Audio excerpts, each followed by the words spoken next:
Hey, this is Prometheus giving you another offensive scheme. This is going to be a mini scheme out of the Dallas Cowboys playbook. This is going to be the third tip that I'm going to provide out of the Dallas offensive playbook. This is going to be the gun wing deep offset. Gun weak deep offset. I don't really know a lot of people breaking these down, but I do want to show you some of the audibles and then basically some of the ways I like to run this particular formation. So basically the audibles come with the following: slants, inside zone, 4 verticals, and then the play action double post. Now the plays that really got me excited was the inside zone. It's always nice to have an inside zone as one of your base audibles. Then you have 4 verticals, which is a great play. And what's great about this particular play is that when you motion the tight end, it's got a unique release with the tight end. And then finally a play action double post. This is a really good play to focus on the right side of the field.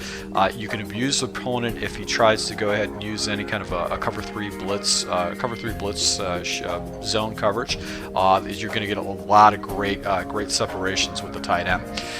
The base play I'm pretty much going to take on is going to be the 0-1 trap. I could probably jump into the stick, but I really do like the 0-1 trap because it actually gets some fairly unique blocking, especially with the way I like to run this formation. Alright, so the first play I'm always going to call is going to be the 0-1 trap. That gives me a run off to the right side, and then I've got the inside zone to run off to the left. And so basically what I like to do with the 0-1 trap is I'm going to count the box. As you can see, there's 6 defenders over off to the right side of the field. So what I can do is I can quickly go ahead and go into an inside zone, and then I can take my tight end and motion him over, and that gives me an additional blocker to be able to go ahead and hit the holes for the inside zone. So with this play, I've got the counter as my base play, and then I'm going to go ahead and just take my tight end, motion him over. I'm going to snap him over the right guard, and that's going to give me some unique blocking to be able to get the ball up the field. So the 0-1 trap has not been very successful from what I've labbed so far. It's pretty successful in this field. Now, anytime I've got someone in the gaps, either the B gap or the A gap on the left guard, I find the 0-1 trap will get blown up in the backfield. So you want to go ahead, if you want to still pound the ball, my recommendation is do an inside zone. And part of the scheme is to motion that tight end. That's going to give you a double team blocker to be able to run off the back end of it. Now, after you've got basically the right side and left side of the running scheme taken care of with the 0-1 trap in the inside zone, you can use 4 verticals as a way to go and sprinkle in passing games with this. Now, 4 verticals is a particular play that's been used a lot by a lot of Madden people. What you can do is you can get the same kind of a look by putting the running back on an out or an option route. That's basically going to give you the same kind of look. But what's unique about this particular play is that this tight end, I can motion him over to the left, and he actually falls into the B gap in between the left tackle and the left guard, and actually he's going to get some pretty unique separation against any kind of man coverage. Now, one of the things that people try to do to defend against this particular play is use like a quarters defense. They'll do inside coverage, man press, and that kind of takes away a lot of people's reads, and then they'll go ahead and check down and watch the actual running back manually. So what's great about this particular play is now an inside route now turns an outside route with the tight end. Now, my progressions are going to be the following. If I see man coverage, I'm going to go ahead and try to throw the ball to the tight end. I'm going to look for an outside pass lead and get the ball to the tight end. I should be able to get a nice 10 yards on that completion. If it is zone coverage and the defenders start floating up, my next progression is going to be on the right hand side to obviously the slot position with Beasley and try to take the shot up top, or I've got Madden down, or McFadden, the running back, down in either the curl or an out route depending on what happens with the option progression. So let's go ahead and snap the ball and see what happens. So this is man coverage, and as you can see right here, it actually gets pretty good separation. If Witten, the All-Pro, doesn't hold on to the ball, that actually would have been a nice completion.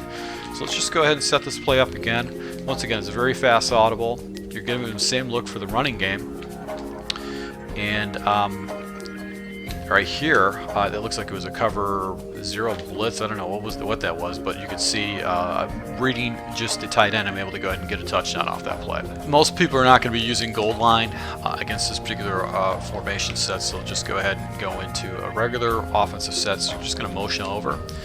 And I've got the check down with the running back, which was actually a drop pass. So these players are not playing like they're supposed to. This is somewhat a little bit frustrating, but as you can see, that it's fairly easy progressions. If it's man coverage, I should be able to go ahead and get that. And I've also got the seam, and he will not catch that. Oh, he did. Wow, amazing.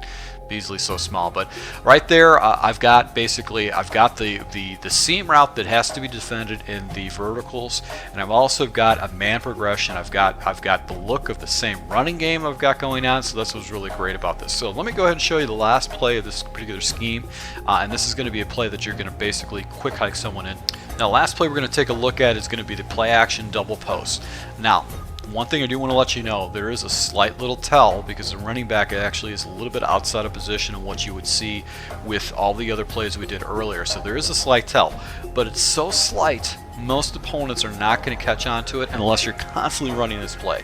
So unless you don't have a lot of depth in your scheme, you're not going to get caught in it. But what's great about this particular play action double post is that it's got some very unique routes that you can pick up some very good yards, and you'll be focusing in different areas of the field that your opponent hasn't seen already.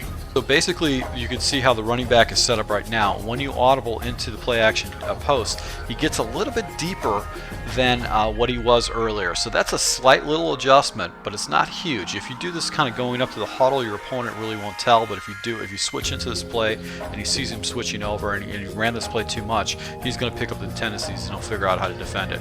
One of the other things I like to do is I like to go ahead and block my running back. And the reason why is I don't want to get tied into all that play action animation.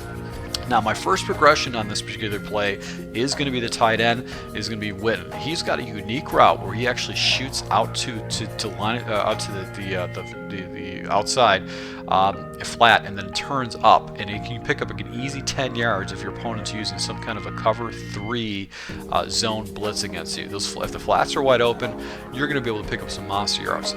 Now, the complement of it is you got a double post, and what's going to happen is that the route with Bryant is going to get huge, is going to be wide open for an easy 20-yard completion if he's running certain types of zone coverages, because the complement of the other routes are going to pull defenders away, giving you the red oceans parting for Moses in the sea, where you can actually hit him for a good 20-yard gain. And then on the back side of it, you've got Williams on this crossing route that actually will fall into zone 2. So if all the defenders are floating up, taking away those routes, you can do that. And then finally, you've got Beasley on a deep in route against any kind of man coverage. So your man reads really going to watch Witten to see if a defender actually floats down to him, and then you're going to go ahead and just fire the ball across the middle. So let's just go ahead and see if anybody falls under. This is actually man coverage, and I'm able to go ahead and pick up some fairly good yards with that. All right, so my first read is going to be this tight end right here. As you can see, this defender follows him out, so I know it's a man read. Now, these two wide receivers don't basically get off the ball. Bryant gets off the ball, and he still gets chucked a little bit over there. So that's probably the reason why I didn't see any separation with them. But because you've got this built-in slant route with a little depth, he's going to get away with any kind of a man blitz situation. You can hit him over the middle for an easy first down. Blocking running back, you can watch the tight end.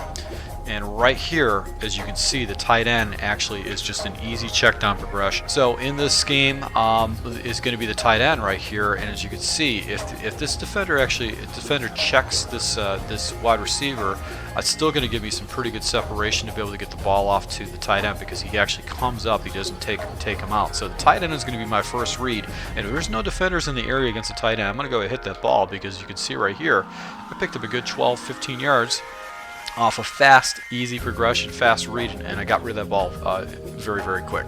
Now, on the back side of this is what I said before. If this defender cheats down and actually goes after the tight end, this wide receiver is going to be wide open for an easy 20-yard completion. So that's what's great about this particular play, is that these route concepts are very difficult for the defense to cover all of them. And then if they're all floating up and they take away your progressions, you've got this guy crossing over the middle that's going to be wide open too. So that's what I do like about block the running back to give myself an extra blocker. And what's unique about this play is this deep post route that you can actually go ahead and get off. So that's what I do like about the play action double post, is that it's just a good way to go ahead and tack your opponent off to the right. Once again, this is going to be a quick hike play. Your opponent is going to be used to the motion with this scheme, with trying to defend the run and defend verticals. And if you go ahead and quick hike them into this play, you can get them off kilter. So to all my subscribers, I hope this full scheme breakdown of the gun wing deep offset is great. I'll be utilizing this in my draft championship gameplay. And if I'm able to go ahead and go deep into the draft championship gameplay, you'll be able to see all these schemes in action. If I don't, I'll probably jump into just a ranked game just to go ahead and expand on this Cowboys playbook. To all my subscribers, thanks a lot for the support. Until next time.